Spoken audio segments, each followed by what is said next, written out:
জুলাই অভ্যুত্থান বিরোধী ষড়যন্ত্র রুখতে চায় সব দল। প্রধান উপদেষ্টার সাথে 3 দলের বৈঠক।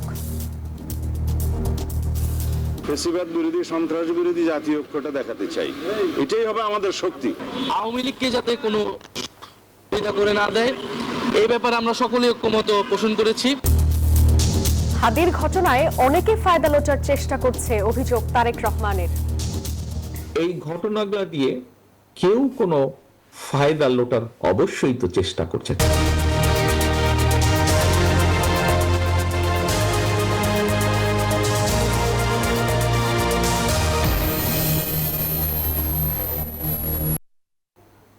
দেখছিলেন প্রধান শিরোনাম। এবার জানাবো অন্যান্য শিরোনামগুলো। গুলিবিদ্ধ হাদি এখনো সংকটাপন্ন, হুমকিতে আরো অর্ধশতাধিক প্রার্থী। যে কয়েকজন ব্যক্তিকে আওয়ামী লীগ টার্গেট করেছে, তার ভিতরে আমাদের উসমান হাদি ভাই কুমাই রয়েছে। আগামীকাল হয়তো আমার পালা, আপনার পালা। হামলাকারীদের ধরতে পুরস্কার ঘোষণা, বিচার দাবিতে দেশ জুড়ে বিক্ষোভ। গুলি করে নির্বাচন বন্ধ করা যাবে না।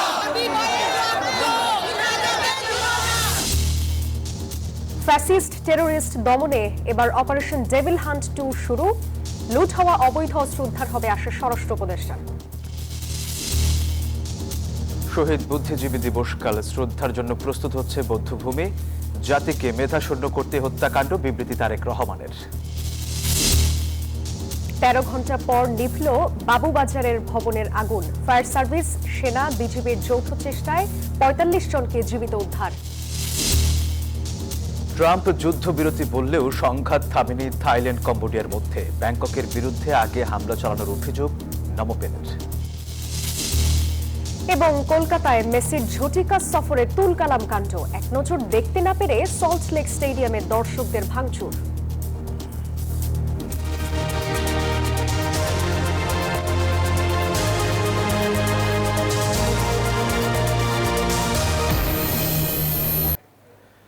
স্বাগত নিউজ 24 সংবাদে। আপনাদের সাথে আছি আমরা দুজন, আমি সোহাগ বক্স এবং আমি জান্নাতুল সাদিয়া। দর্শক দেখছিলেন বিআরবি কেবলস সংবাদ শিরোনাম। এবার বিস্তারিত। পতিত শক্তিকে রুখে দিতে বৈঠকে সব রাজনৈতিক দল ঐক্যবদ্ধ থাকার প্রতিশ্রুতি দিয়েছে। শনিবার রাষ্ট্রীয় অতিথি ভবন যমুনায় প্রধান উপদেষ্টা প্রফেসর মোহাম্মদ ইউনূসের নেতৃত্বে অনুষ্ঠিত বৈঠকে এই প্রতিশ্রুতি ব্যক্ত করেন বিএনপি, জামায়াতে ইসলামী ও এনসিপি নেতারা।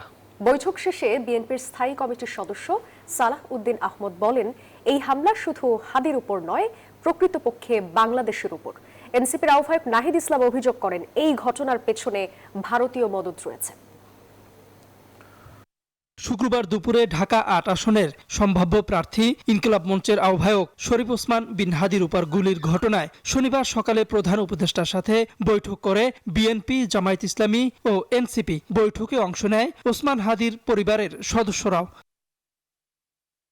বৈঠক শেষে এনসিপি প্রধান নাহিদ ইসলাম বলেন, এটা কোনো বিচ্ছিন্ন ঘটনা নয়, নির্বাচন বানচালের পতিত শক্তির ষড়যন্ত্রের শুরু এটা। কালকের যে ঘটনা, এটা তো শুধু আসলে একজন ব্যক্তির সাথে বা একজন প্রার্থীর সাথে ঘটে যাওয়া ঘটনা না।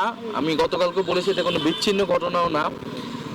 এটা আওয়ামী লীগ যেই ষড়যন্ত্র ছক আঁকছে নির্বাচনকে ঘিরে, সেটার একটা শুরু বলা যেতে পারে। বিএনপির স্থায়ী কমিটির সদস্য সালাহউদ্দিন আহমেদ বলেন, ফ্যাসিবাদ বিরোধী জাতীয় ঐক্যে কোনো আপোষ নয়। যারা নির্বাচনকে বানচাল করতে চায়, দেশের স্থিতিশীলতা চায় না, তারাই এই হামলা করেছে। উসমান হাদির উপরে এই হামলা প্রকৃতপক্ষে বাংলাদেশের উপরে এই হামলা। এটা বিচ্ছিন্ন কোনো ঘটনা বলে আমরা মনে করি না। আমরা ফ্যাসিবাদ বিরোধী জাতীয় ঐক্যকে অটুট রাখব, এই জায়গায় আমাদের কোনো আপোষ নাই। ওসমান হাদির পরিবারের আহ্বানে রবিবার সর্বদলীয় সমাবেশের কথা রয়েছে। তাওহিদুল ইসলাম, নিউজ 24, ঢাকা। ঢাকায় হাদি ও চট্টগ্রামে বিএনপির এক প্রার্থীকে হত্যা চেষ্টার ঘটনা দেশবিরোধী গভীর ষড়যন্ত্র, এমন মন্তব্য করেছেন বিএনপির ভারপ্রাপ্ত চেয়ারম্যান তারেক রহমান। বলেন, কেউ কেউ এসব ঘটনার সুযোগ নিয়ে ফায়দা লোটার চেষ্টা করছে। রাজধানীর কৃষিবিদ ইনস্টিটিউটে দেশ গড়ার পরিকল্পনা শীর্ষক অনুষ্ঠানে ভার্চুয়ালি যুক্ত হয়ে তিনি এসব কথা বলেন। আর এই সময় তিনি নেতাকর্মীদের সামনে ক্ষমতায় গেলে দেশ পরিচালনার পূর্ণাঙ্গ রোডম্যাপ তুলে ধরেন। কিন্তু রাষ্ট্র বা সরকার যদি একটা উদ্যোগ নেয়। রাজধানীর কৃষিবিদ ইনস্টিটিউটে শেষ হলো বিএনপির দেশ গড়ার পরিকল্পনা শীর্ষক কর্মশালা। শনিবার সমাপনী দিনে লন্ডন থেকে ভার্চুয়ালি যুক্ত হন বিএনপির ভারপ্রাপ্ত চেয়ারম্যান তারেক রহমান। কৃষিতে চাহিদা আছে এবং রাজনীতির গতিপথ বিশ্লেষণ করতে গিয়ে বিএনপির ভারপ্রাপ্ত চেয়ারম্যান কথা বলেন সংঘাত সহিংসতা নিয়েও। তারেক রহমান বলেন, হাদির উপর হামলার ঘটনা দুর্ভাগ্যজনক। ঢাকা ও চট্টগ্রামে প্রার্থীদের উপর হামলা করে একটি মহল ফায়দা লোটার চেষ্টা করছে। গতকাল অত্যন্ত দুর্ভাগ্যজনক একটি ঘটনা ঘটিয়েছে যে কোনো একটি মহল। তার কিছুদিন আগে আমরা দেখেছি চট্টগ্রামে আমাদের একজন প্রার্থীর উপরে একই রকম ঘটনা ঘটেছে। এই ঘটনাগুলা দিয়ে কেউ কোনো ফায়দা লোটার অবশ্যই তো চেষ্টা করছে। আগামী নির্বাচন খুব একটা সহজ হবে না বলেও ফের নেতাকর্মীদের সতর্ক করেন তারেক রহমান। নির্বাচন অত সহজ হবে না, ষড়যন্ত্র কিন্তু থেমে নেই। কাজে আমরা যদি নিজেদের মধ্যে মতপার্থক্য কমিয়ে নিয়ে না আসি, আমরা যদি নিজেরা ঐক্যবদ্ধ না হই, সহকর্মীবৃন্দ, এই দেশ ধ্বংস হয়ে যাবে। রাজনীতির পাশাপাশি আগামীর বাংলাদেশ গড়তে বিএনপি পরিকল্পনার কথা তুলে ধরেন। প্রতিশ্রুতি দেন ক্ষমতায় গেলে 3 থেকে 6 মাসের মধ্যে বেসরকারি হাসপাতালগুলোর সাথে সমন্বয়ের মাধ্যমে জনগণকে দ্রুত ও উন্নত চিকিৎসা সেবা নিশ্চিত করবে বিএনপি। সিরিয়াস যেগুলো বিষয়, এই বিষয়গুলো আমরা ওই প্রাইভেট যেগুলো হসপিটাল যাদের ক্যাপাসিটি আছে, স্ট্যান্ডার্ড মেনটেন করতে পারবে, আমরা স্ট্যান্ডার্ড বেঁধে দেবো, তাদের সাথে আমরা একটা কন্ট্রাক্ট করব। আমরা দেশে 1 লক্ষ স্বাস্থ্য কর্মী নিয়োগ করতে চাই। আনস্কিল শ্রমিক আমরা পাঠাতে চাই না। আমরা এদেরকে কিছুটা ভাষা শিক্ষা দিতে চাই এবং কিছুটা আমরা ট্রেনিং দিতে চাই কি কি ধরনের কাজ আছে। বক্তব্যের শেষে তারেক রহমান দাবি করেন, দেশকে এগিয়ে নেওয়ার জন্য ডিটেল প্ল্যানিং বা বিস্তারিত পরিকল্পনা একমাত্র বিএনপিরই আছে। অন্য কোনো রাজনৈতিক দল এখন পর্যন্ত দেশ পরিচালনার এমন সুনির্দিষ্ট রূপরেখা তুলে ধরতে পারেনি। বিএনপি দেশকে যা অতীতে পরিচালনা করে যেরকম খাদের কিনারা থেকে সরিয়ে নিয়ে এসেছে, বিএনপি আবার সেটা করতে পারবে, কারণ পরিকল্পনা একমাত্র বিএনপির কাছে আছে। আল মোহাইমিনুল খান, নিউজ 24, ঢাকা। রাজধানীর রিভার কেয়ার হাসপাতালে এখনও সংকটাপন্ন অবস্থায় ইনকিলাব মঞ্চের মুখপাত্র শরীফ ওসমান বিন হাদি আছেন নিবিড় পর্যবেক্ষণে। আর এদিকে হাদির উপর হামলাকারীদের ধরিয়ে দিতে 50 লাখ টাকা পুরস্কার দেওয়ার ঘোষণা দিয়েছেন স্বরাষ্ট্র উপদেষ্টা জাহাঙ্গীর আলম চৌধুরী। গণ অধিকার পরিষদের রাশেদ খান জানান, শুধু হাদি নয়, নির্বাচন সামনে রেখে 50 জন প্রার্থীকে টার্গেট করেছে পতিত আওয়ামী লীগ। এরই মধ্যে হাদিকে গুলি করা একজনকে শনাক্ত করেছে পুলিশ। বিস্তারিত রিপোর্ট। মাথায় গুলিবিদ্ধ ইনকিলাব মঞ্চের মুখপাত্র ওসমান হাদির অবস্থা এখনো সংকটাপন্ন। শুক্রবার রাত 11টা থেকে রাজধানীর রিভার কেয়ার হাসপাতালে 72 ঘন্টার নিবিড় পর্যবেক্ষণে আছেন তিনি। হাদির চিকিৎসার খোঁজ খবর নিতে শনিবার সকাল থেকে রিভার কেয়ারের সামনে ছিল রাজপথের সহযোদ্ধাদের ভিড়। এ সময় গণতান্ত্রিক পরিষদ ও মঞ্চ 24 এর নেতারা জানান, নির্বাচনকে সামনে রেখে 50 জন প্রার্থীকে টার্গেট করেছে পতিত আওয়ামী লীগ। এর প্রথম ভুক্তভোগী হাদি। যে হামলা হয়েছে সে হামলা হচ্ছে বাংলাদেশের উপর হামলা, সে হামলা হচ্ছে জুলাইয়ের উপর হামলা। জুলাই পরবর্তী বাংলাদেশে জুলাই অভ্যুত্থানের নেতারা আহত হবে, তাদেরকে গুলি করা হবে, এটি বাংলাদেশের একজন জনগণ প্রত্যাশা করে না। নির্বাচনকে কেন্দ্র করে 50 জন প্রার্থীকে টার্গেট করেছে আওয়ামী দুর্বৃত্তরা এবং নির্বাচন বানচাল করার জন্য তারা এই ধরনের টার্গেট হাতে নিয়েছে। এবং তার অংশ হিসেবে গতকাল আপনারা দেখলেন যে কিভাবে একদম কাছ থেকে টার্গেট করে ওসমান হাদি ভাইকে হত্যার উদ্দেশ্যে এই ধরনের পরিকল্পনা করা হয়েছে এবং তারা সেটি বাস্তবায়ন করেছে। এদিকে সিসিটিভির ফুটেজ দেখে হাদির উপর হামলাকারীদের চেহারা শনাক্ত করেছে ডিএমপি। পাশাপাশি নজরদারিতে থাকা ব্যক্তিদের যাবতীয় তথ্য খতিয়ে দেখা হচ্ছে। আমরা প্রাইম টার্গেটকে খুঁজতেছি এবং আপনারা বাই দিস টাইম নামও জেনে গেছেন, আমরা মিডিয়াতেও দিয়ে দিছি, প্রাইম টার্গেটকে খুঁজতেছি। এখনো 24 ঘন্টা পার হয় নাই, হোপফুলি আমরা এটা হিট করতে পারবো। অপরদিকে সচিবালয়ে আইন শৃঙ্খলা সংক্রান্ত কোর কমিটির সভা শেষে স্বরাষ্ট্র উপদেষ্টা জানান, হাদির উপর হামলাকারীদের ধরিয়ে দিতে পারলে 50 লাখ টাকা পুরস্কার দেয়া হবে। হত্যার সাথে জড়িত তাকে যদি কেউ ধরে দিতে পারে, তার জন্য সরকার 50 লক্ষ টাকা পুরস্কার ঘোষণা করেছে। স্বরাষ্ট্র উপদেষ্টা বলেন, ঘটনায় জড়িতদের দ্রুত আইনের আওতায় আনা হবে। নির্বাচনকে বানচাল করার জন্যই এই ঘটনা ঘটানো হয়েছে। আরিফুল ইসলাম, নিউজ 24, ঢাকা। ওসমান হাদির স্বাস্থ্যের সবশেষ খবর জানাতে রিভার কেয়ার হাসপাতাল থেকে যুক্ত হচ্ছেন সহকর্মী নাইম আল জিকো। জিকো, ওসমান হাদির সবশেষ কি অবস্থা এখন? সাদি, আরেকটা বিষয় জানতে চাই আমাদের সহকর্মী জিকোর কাছ থেকে। জিকো, বেগম খালেদা জিয়ার শারীরিক কি অবস্থা তাও জানাবেন। সবশেষ কোনো তথ্য দিয়েছে কিনা হাসপাতাল কর্তৃপক্ষ বা দলের পক্ষ থেকে জানাবেন আমাদের।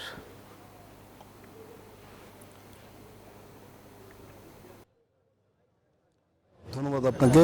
প্রথমেই জানাতে চাই ওসমান হাদির শারীরিক অবস্থাটি আমাদের কাছে কিছুক্ষণ আগেই এভার কেয়ার হাসপাতালের আইসিইউ এবং এইচডিইউ ইউনিটের একজন চিকিৎসক, সিনিয়র কনসালটেন্ট এবং কোঅর্ডিনেটর ডাক্তার জাফর ইকবাল মুঠোফোনে একটি বার্তা পাঠিয়েছেন, যেটিতে তিনি জানিয়েছেন তার শারীরিক অবস্থা, যেখানে বলা হয়েছে তার ব্রেন এই ঘটনার পরে ব্রেন মারাত্মকভাবে ক্ষতিগ্রস্ত হয়েছে। সেটিকে পরিচর্যার জন্য যে ধরনের কাজ করা দরকার সব ধরনের ব্যবস্থা গ্রহণ করা হচ্ছে। পাশাপাশি তার ফুসফুসে রক্তক্ষরণ হয়েছিল, সেখানেও ভেন্টিলেশনের মাধ্যমে রাখা হয়েছে। এছাড়াও তার কিডনিতে সমস্যা দেখা দিয়েছিল, তবে কিডনির অবস্থা এখনও আগের থেকে ভালো, সেটি কাজ করছে এবং রক্তচাপ যেটি রয়েছে সেটি কখনো বাড়ছে এবং কমছে। তো সেই জায়গাটিতে যখনই রক্তচাপ নিয়ন্ত্রণে আসবে তখনই কিন্তু একটি আর্টিফিশিয়াল পেসমেকার রাখা হয়েছে। সেই পেসমেকারটি বসিয়ে তার হৃদ চলাচলের যে ক্রিয়াটি রয়েছে সেটি আসলে সচল করা হবে। এছাড়াও 72 ঘন্টার যেই অবজারভেশনের কথাটি বলা হচ্ছে, 72 ঘন্টা পরই কিন্তু আসলে জানা যাবে তার সবশেষ যেই শারীরিক অবস্থা, সেই বিষয়ে কিন্তু গণমাধ্যমকে জানাবে এভার কেয়ার হাসপাতালের চিকিৎসক যারা রয়েছেন তারা। এছাড়াও বেগম খালেদা জিয়ার বিষয়টি যদি বলি, আজ 20 দিন হলো তিনি কিন্তু এখানে ভর্তি রয়েছেন। যেমনটি জানেন যে সবশেষ আমাদেরকে তার ব্যক্তিগত চিকিৎসক ডক্টর জাহিদ বলেছিলেন যে আইসিইউতে রাখা হয়েছে এবং একজন ব্যক্তি যখন ক্রুশিয়াল অবস্থায় থাকে, যেই ধরনের ট্রিটমেন্টগুলো দেওয়া হয় প্রত্যেকটি কিন্তু তাকে দেয়া হচ্ছে। তার অবস্থা এখন পর্যন্ত আসলে বিদেশ নিয়ে যাওয়ার উপযোগী হয়নি, এর জন্যই কিন্তু এখন পর্যন্ত তাকে নিয়ে যাওয়া হচ্ছে না। এবং সামগ্রিকভাবে কিন্তু যখনই তাকে তার শারীরিক অবস্থা আসলে ঠিক হবে তখনই তাকে নিয়ে যাওয়ার জন্য সব ধরনের প্রস্তুতি কিন্তু এরই মধ্যে রাখা হয়েছে। যদি বলতে চাই, তার শারীরিক অবস্থা এখন পর্যন্ত কিন্তু অপরিবর্তিত রয়েছে। তো এই ছিল এখন পর্যন্ত এভার কেয়ারের সামনে থেকে আমার কাছে এখানকার সবশেষ তথ্য। জিকো, আপনাকে ধন্যবাদ। দর্শক, আপনারা দেখছিলেন ওসমান হাদি এবং বেগম খালেদা জিয়ার চিকিৎসার খবর জানাতে সরাসরি যুক্ত হয়েছিলেন আমাদের সহকর্মী নাইমাল জিকো। হাদির উপর আক্রমণ মানেই দেশের গণতন্ত্রের উপর আঘাত বলেও মন্তব্য করেছেন বিএনপি নেতারা। হাদির উপর হামলার প্রতিবাদে দেশ জুড়ে বিএনপি ও অঙ্গ সংগঠনের বিক্ষোভ মিছিল এবং সমাবেশে এসব মন্তব্য করেন তারা। এদিকে এই ঘটনার প্রতিবাদে 15 ডিসেম্বর সর্বদলীয় প্রতিরোধে সমাবেশের ঘোষণা দিয়েছেন আমার দেশের সম্পাদক মাহমুদুর রহমান। রাজধানীর শাহবাগে ইনকিলাব মঞ্চের সমাবেশে এই ঘোষণা দেন তিনি। শুক্রবার বিজয়নগরে ইনকিলাব মঞ্চের আহ্বায়ক শরীফ ওসমান বিন হাদি গুলিবিদ্ধ হওয়ার ঘটনায় প্রতিবাদ জানিয়ে বিচার দাবিতে শনিবার শাহবাগে সমাবেশ করেছে ইনকিলাব মঞ্চ। এতে এনসিপির দক্ষিণাঞ্চলীয় মুখ্য সংগঠক হাসনাত আব্দুল্লাহ বলেন, বাংলাদেশের ক্ষমতা নির্ধারণ হবে বাংলাদেশে বসে, সীমান্ত পেরিয়ে নয়। একই অনুষ্ঠানে আমার দেশ পত্রিকার সম্পাদক ডক্টর মাহমুদুর রহমান হাদির হত্যাকারীদের গ্রেফতারে সরকারকে 48 ঘন্টার সময় বেঁধে দেন। 15 তারিখে সোমবার আমি ঘোষণা করছি এই অনুষ্ঠানের সভাপতি হিসেবে যে আমরা একটি সর্বদলীয় প্রতিরোধ সমাবেশের ডাক দিচ্ছি। কোন ধরনের বাংলাদেশে কোনো স্পেস হবে না, সে যেই নামেই থাকুক না কেন। ওসমান হাদি ভাইয়ের রক্তের শপথ, ওদেরকে বাংলাদেশে এক ইঞ্চিও জায়গা দেওয়া হবে না। এদিকে একই দাবিতে পল্টনে প্রতিবাদ সমাবেশ করেছে বিএনপি। এ সময় বিএনপি নেতারা বলেন, প্রতিদ্বন্দ্বী প্রার্থীদের উপর হামলার রেকর্ড বিএনপির নেই। হাদির উপর আক্রমণ মানে গণতন্ত্রের উপর আঘাত বলেও মন্তব্য করেন তারা। হাদির উপর আক্রমণ, আমি আগে বলেছি, এটা গণতন্ত্রের উপর আক্রমণ। এবং জীবনে কোনো রেকর্ড নাই যে আমরা প্রার্থীরা কখনো মারামারি করেছি। রেকর্ড আছে আওয়ামী লীগের, রেকর্ড আছে ওই একটা অপশক্তির।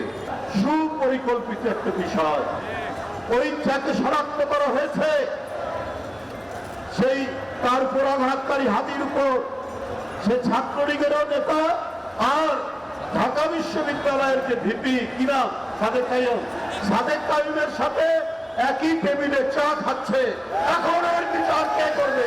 এদিকে হাদির উপর হামলার ঘটনার প্রতিবাদ জানিয়ে দেশের বিভিন্ন স্থানে বিক্ষোভ মিছিল ও সমাবেশ করেছে বিএনপি ও অঙ্গ সংগঠনের নেতাকর্মীরা।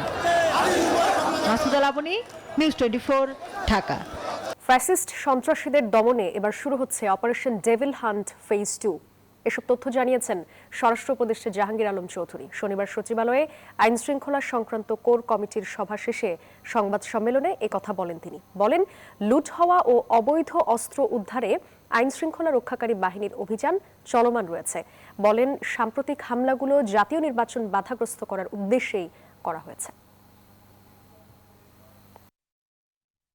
লুট হওয়া ও অবৈধ অস্ত্র উদ্ধারে আইন শৃঙ্খলা বাহিনীর অভিযান চলমান রয়েছে। এটিকে আরো জোরদার ও বেগবান করার জন্য ফ্যাসিস্ট টেররিস্টদের দমনের উদ্দেশ্যে committee operation devil hunt phase 2 অবিলম্বে চালু করার সিদ্ধান্ত গ্রহণ করা হয়েছে। কাল শহীদ বুদ্ধিজীবী দিবস। 1971 সালের এই দিনে দখলদার পাকিস্তানি হানাদার বাহিনী ও তাদের দোসররা বাংলার শ্রেষ্ঠ সন্তান বুদ্ধিজীবীদের হত্যা করে।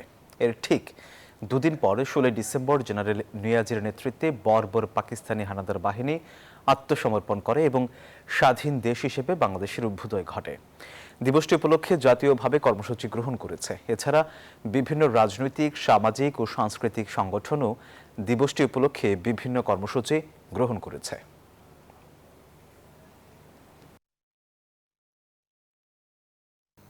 বিজয়ের দ্বারপ্রান্তে দেশের শ্রেষ্ঠ সন্তানদের হারানোর ঘটনা আজও জাতিকে বেদনা বিধুর করে। শহীদ বুদ্ধিজীবী দিবস উপলক্ষে বিবৃতিতে এসব কথা জানিয়েছেন বিএনপির ভারপ্রাপ্ত চেয়ারম্যান তারেক রহমান। শনিবার তার ভেরিফাইড ফেসবুক পেজের এক পোস্টে কথা বলেন তিনি। তারেক রহমান বলেন, 14 ডিসেম্বর মূলত জাতির শ্রেষ্ঠ সন্তানদের স্মরণ। শহীদ বুদ্ধিজীবীরা দেশপ্রেমে উদ্বুদ্ধ হয়ে দেশবাসীর পাশে দাঁড়িয়েছিলেন। এই শোকাবহ দিনে বিএনপির ভারপ্রাপ্ত চেয়ারম্যান শহীদ বুদ্ধিজীবীদের প্রত্যাশার বাংলাদেশ গড়ে তুলতে দেশবাসীকে একসাথে কাজ করার আহ্বান জানান।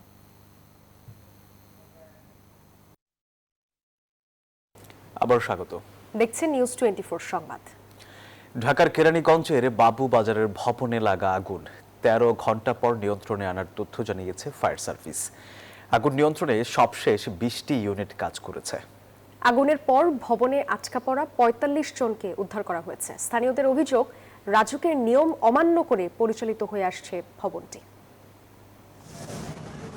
ঢাকার কেরানীগঞ্জের আগানগড় এলাকার জাবালে নূর টাওয়ার। ভোর 5:30টায় ভবনটিতে আগুন লাগে। বাইরে থেকে আগুনের কুণ্ডলি না দেখা গেলেও ধোঁয়া ছিল প্রচুর। ভবনটির নিচতলা আর দ্বিতীয় তলায় ছিল জুটের কারবার। তার উপর থেকে 10 তলা পর্যন্ত আবাসিক আর আন্ডারগ্রাউন্ড পার্কিংয়ের জন্য থাকলেও সেখানে ছিল গোডাউন। সব মাল শেষ, কাপড়, থান, কাঠপিস, শর্ট পিস, মুনি মালেটি সব আগুন ধরে গেছে। 2 কোটি টাকার উপরে মাল আছে। থান আছে নিচে এক ঘর ভরা পুরো থান, ওই ব্রিগেডের মালটি ওই সব পুড়ে গেছে। বাসিন্দাদের অভিযোগ, গোডাউনে মালামালের জন্য হাঁটারও জায়গা ছিল না। আগুন লাগার পর কোনো মতে জীবন নিয়ে বের হয়েছেন তারা। 4:45-এর দিকে আর কি দোতলায় আগুন লাগছে, যে ঝুড়ের কারখানা ওই জায়গা থেকে আগুন লাগার পরে নিচেও কারখানা আছে, নিচেও চলে গেছে। অনেক লোকই ছিল, ছাদের উপরে ছিল, বাচ্চা বলেন ছিল, সব বাইর করাইছে। দেখতেছি শুধু আগুন বাড়তি আছে আর যে লোকজন ছিল ওই দিয়া নামাইছে। ফায়ার সার্ভিস বলছে ধোঁয়া ছিল অনেক বেশি। এদিকে নিয়ম অমান্য করে ভবন পরিচালনার অভিযোগ প্রশাসনের। ধোঁয়াটা সব থেকে বেশি, যার কারণে কাজ করতে আমাদের বেগ পেতে হচ্ছে। কারণ এখানে ঝুট গোডাউন, পরপর বিল্ডিংগুলি একটা সেম বেসমেন্ট। এখানে বিল্ডিং এর কোড মানা হয়নি, আমরা যেটা বুঝতে পারছি। এবং পাশাপাশি দেখতে পেলাম যে এই বিল্ডিং এর গ্রাউন্ডে এইখানে গ্যারেজ থাকার কথা, সেইখানে জোট গোডাউন এরা তৈরি করেছে। এটাও আমরা দেখতে পাচ্ছি আইনের ব্যত্যয় হয়েছে। আগুনের ঘটনায় 5 সদস্যের একটি তদন্ত কমিটি গঠন করা হয়েছে। আব্দুল্লাহ মামুন, নিউজ 24, ঢাকা। এবার জেরুজালেম নির্বাচনের পথে।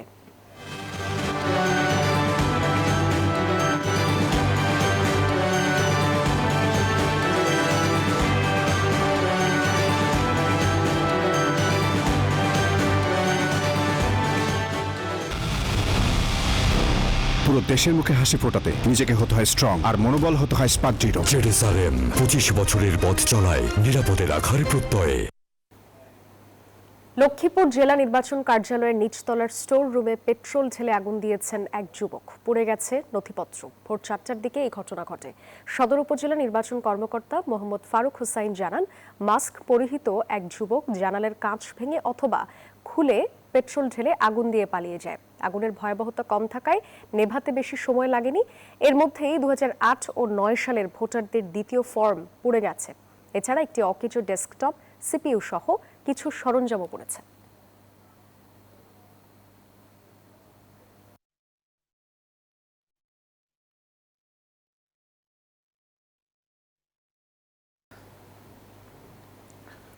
আগামীকাল সকাল 8টা থেকে বিকেল 5টা পর্যন্ত কুতুবদিয়ার ফায়ারিং রেঞ্জের আকাশ সীমায় তাজা গোলা বর্ষণ প্রশিক্ষণ মহড়া পরিচালনা করবে বিমান বাহিনী।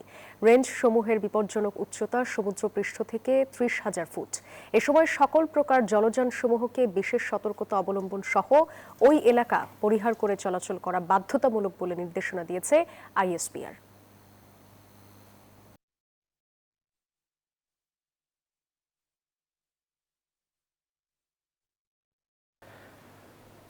এবার মধ্যমতি ব্যাংক পিএলসি অর্থ বাণিজ্য সংবাদ।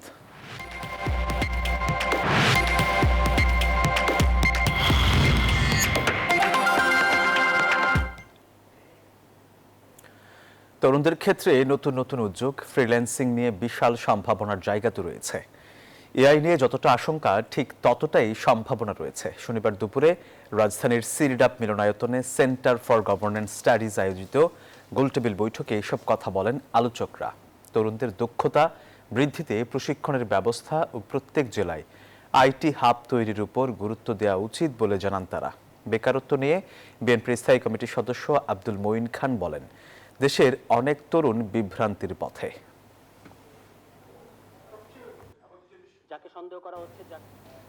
কয়েকদিনের রক্তক্ষয়ী সংঘাতের পর যুদ্ধবিরতিতে সম্মত হয়েছে থাইল্যান্ড ও কম্বোডিয়া। মার্কিন প্রেসিডেন্ট ডোনাল্ড ট্রাম্পের এই ঘোষণার পরপরই ব্যাংককের বিরুদ্ধে বোমা বর্ষণের অভিযোগ তুলেছে নভবেন। এরই মধ্যে হুমকি বন্ধ না হওয়া পর্যন্ত হামলা অব্যাহত রাখার হুঁশিয়ারি দিয়েছেন থাই প্রধানমন্ত্রী। পাল্টাপাল্টি এই হামলায় বাস্তুচ্যুত হয়েছে দুই দেশের অন্তত 7 লাখ মানুষ।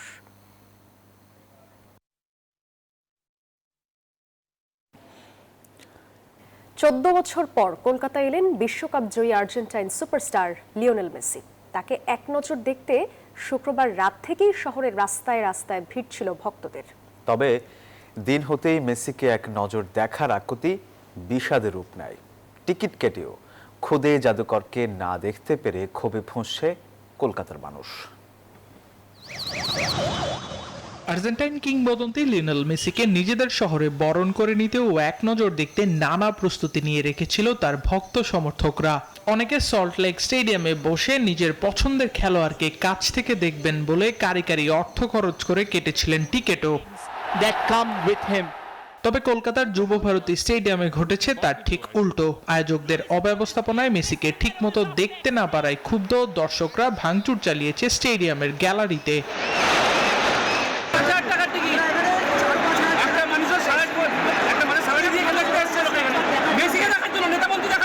যিনি অর্গানাইজার তার এগেইনস্টে সুমোটো কেস করা উচিত এবং এই যে ক্ষয়ক্ষতি হলো তার দায়টা কে নেবে।